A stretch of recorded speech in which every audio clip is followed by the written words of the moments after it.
Welcome back into Great Day, Washington. As you know, 2024 is an election year. A lot of people will use their voices this year to divide and attack. But here's an idea, Kristen. What if we used our voices for unity and positivity? And our next guest is a communications expert. She's also the author of Authentic Power.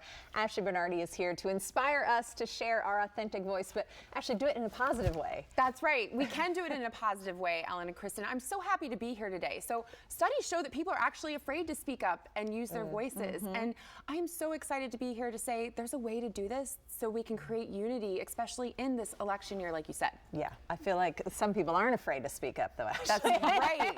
That's telling right. us exactly what they think. So how do we start? How do you go about sharing it, but where it's not going to like tear everybody else down that doesn't agree with you? So yeah, there's so many ways to do this. So I always say there's a way to speak from your heart versus heart versus head. And oftentimes when people are out there, it's coming from a fear-based place, which is ego, versus speaking from your heart, which is that inner wisdom, that authentic power, that inner knowing that we have. So my framework, Be Heard, is a way to get into alignment with your true voice so that you can share it with the world so that it inspires positive and constructive conversation in our community. Constructive. That's right. You start with the be and be heard. Believe in yourself. Believe in yourself and the power of your voice. It's so important. So we all have differing opinions. We see people out on social media, and it's like, you got to put your blinders on, go within. One way to do that, when we first start doing that, it's like, oh my gosh, but who am I to share my voice? You have all these negative beliefs. How do we break through those negative beliefs? One thing that I say is, if you have a negative belief about yourself,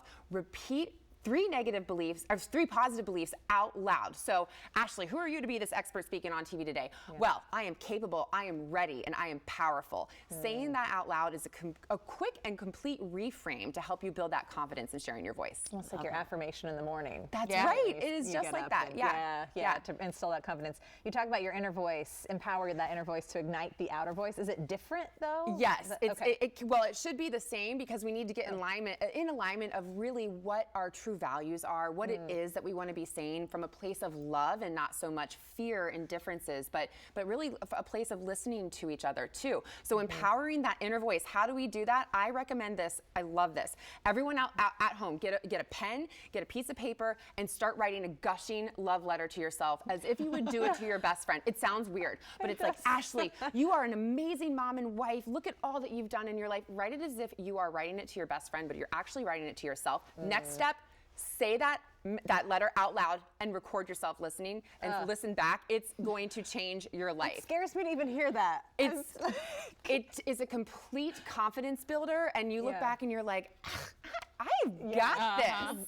I feel like too, the scary part is getting started on a letter like that. And I feel like once you start getting those words down, be like, look how amazing I am. You just keep going and going and going. Be your own best friend, and it really does empower that inner voice that you have to say, okay, I'm ready to share this with the world from a place of love and alignment. I know we have so many other topics here. Is there one that you would point out just to say, that we've really got to hone your message? So what is it that you want to say? So figure out, if you want to have a conversation in your community with a spouse, with a child, first practice. You have to practice.